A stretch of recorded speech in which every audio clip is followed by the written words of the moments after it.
اليوم مهابيل التيك توك والانستا بدهم يترشحوا لرئاسة سوريا. Come on now, dog. Come on, man. وما راح اطول عليكم، لايك وشير وغطوا زر السبسكرايب وفعلوا زر الجرس. اكتبوا لي رايك بالتعليقات وش بدكم بالفيديوهات الجاي، ويلا مع الفيديو.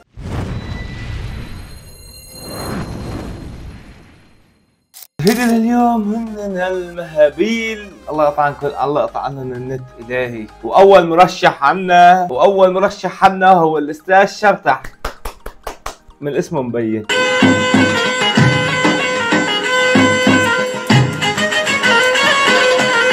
قومت باكلك، قومت بوت لك شيء بكي ولك شيء بيفرح القلب، ولك سوريا جني، لك جني سوريا لا السويد ولا المانيا.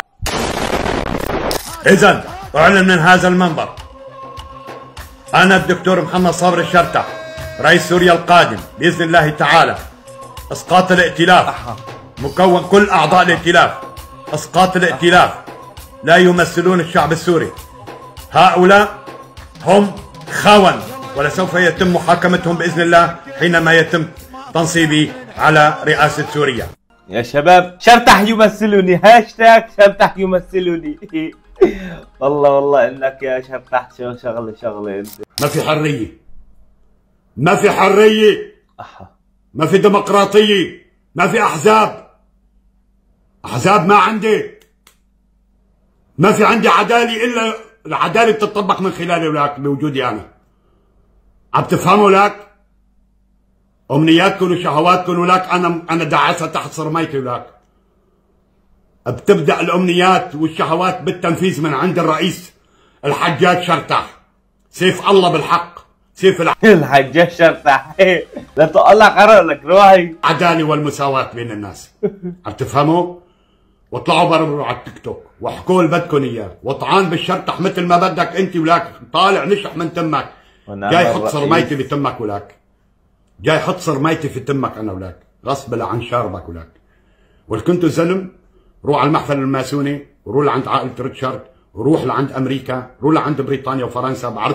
انا بعرف كل اللي متابعين ولاك بالائتلاف وغيركم معارضين، بعرفكم ولاك، دفاتركم كلها عندي ولاك، بعرف اللي بيعتزوا لفرنسا واللي بيعتزوا للام 6 بريطانيا، وبعرف اللي بيعتزوا لامريكا واللي بعرف لا ايطاليا ولا بعرفكم وانا زعيمكم ولاك، انا زعيمكم ولاك، انا الماسوني ولاك، وانا الاسرائيلي ولاك، وانا اليهودي والصهيوني ولاك، وانا الحق والعدل في الارض. واو، لا ايش بقول لك تمام. شوفوا ابو حميد قال شو بده يترشح للرئاسه.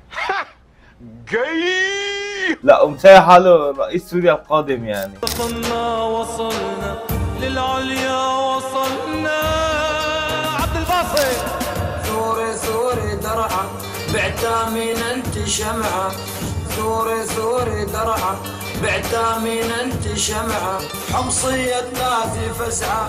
حبيبي لا يطقلك عرق، هو انا انبسطت على الغنية بس انت انتبه لا يطقلك عرق. ابو حميد قال ابو حميد شو بده يصير رئيس سوريا هذا. تعال نشوف له فيديو ثاني كاتب عليه فرصة العمر. فرصة العمر إلى جميع نساء سوريا من سن 18 واطلع. انتوا بتعرفوا أنا رح أصير رئيس سوريا القادم، عشان هيك رح أزور سوريا، اللاذقية، حلب، دمشق، جميع المحافظات. فخلال زيارتي لسوريا رح أتزوج بنت سورية، بس بشرط بدي جميع بنات سوريا يعملوا أكلات سورية وطبخات سورية. أحسن أكلة تعجبني رح أتزوج صاحبتها مباشرة. يعني أنت بتعرفي تطبخي، جهزي أكلك، وخلال زيارتي لسوريا رح أجي عندك وأذوق الأكل، إذا طعمه زاكي رح أتزوجك مباشرة. هاي فرصة العمر. خلال فترة استلامي منصب رئاسة سوريا رح أكون متزوجك إذا عجبني أكلك وطبختك. اطحنوا النار واطحنوا الأكلات.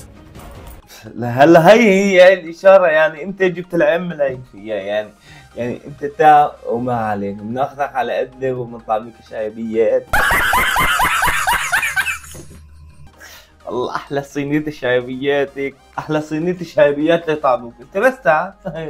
وما عليك اللي بدك، كل واحدة بتطبخ بدك تدوق اكلات. المرشح الثالث ايش اسمه؟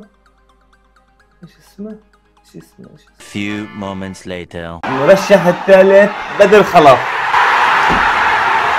الشعب السوري قرر يرشحني لرئاسة سوريا. شكرا على هذا التشريف، وإن شاء الله أكون قد المهمة. أول قراراتي راح تكون مصروف شهري لكل الشعب، سيارات وبيوت لكل شخص عايش في سوريا. ثاني شيء، بعد ساعة راح تجي سيارات توزع عليكم ماسكات، تهتمون في نفسكم وتنسون الماضي اللي كان موجود في سوريا. سوريا راح ترجع بلد الماسكات، بلد الاهتمام، بلد الدلع، بلد الكيكات. اول شيء انت بتقول ان سوريا بدها ترجع بلد الكيكات. سوريا ايمت كانت بلد الكيكات؟ سوريا بلد الرجولك. قمت باكلك. وعلى فكرة بدك تنضم لأبو حميد وتروح تاكل شعبيات انت وياه سوا، كان يعني شكلك يعني الشعب السوري يرشحوني. شكرا لك. قمت باكلك. اقلب مع وشك انت كمان مع ابو حميد وبتاكلوا شعبيات سوا، او يمكن يطعموكم شيء هيك محشيه بحلب كمان هيك وانتم معديين. يمكن شوفوا لي المرشح الرابع هذا ابو كرش. والله العظيم هذا الزلمه ايش طينته انا ما بعرف، يعني الصراحه ايش طينته انا ما بعرف، بس الصراحه بحبه. لا شهاده لله انا يا زلمه بحبه وبحب محتوى. تعال نشوف خطته الرئاسيه. كثيرين سالوني شو خطتك الرئاسيه، قلت لكم: 1 راح اوزع بيرة على كل الشعب، 2 راح اخلي لكل مواطن سوري بيت وسياره من قبل ما يولد، يعني وقت ما امه بتحبل فيه راح يكون عنده بيت وسياره. والله لا نكيف هذا خلص، هذا انا بدي انتخبه. هذا 3 راح اعطيكم كل واحد نسبه بالبترول، يعني بوزع البترول على الشعب. عارفين علي شلون؟ يعني كل واحد بيطلع له سطل بنزين او سطل مازوت حسب بتريده. شلون بدك نكرر لك النفط بنكرر لك اياه. 4 كل مواطن له حر التصرف في نفسه، يعني انت ايش بدك تسوي حالك؟ يعني انت معك الصلاحيه، بس اهم الشيء ما تلعب بمقدرات الدوله. ما تلعب بمقدرات الدوله. اذا بتلعب بمقدرات الدوله راح ينخرب بيتك، راح احبسك. سجون ما في عندي، راح اعمل لكم جزيره ما حبيبي انت وين عم تقشر؟ ايش مشان هيك؟ انت ايش مشان يعني؟ وين عم تقشر؟ ما في حدا غير اللي بيلعبوا بمقدرات الدوله. عارفين علي شلون؟ اذا حبيتوا الخطه الانتخابيه انتخبوني، اذا ما حبيتوها تصطفلوا، خليكم هيك على حالكم.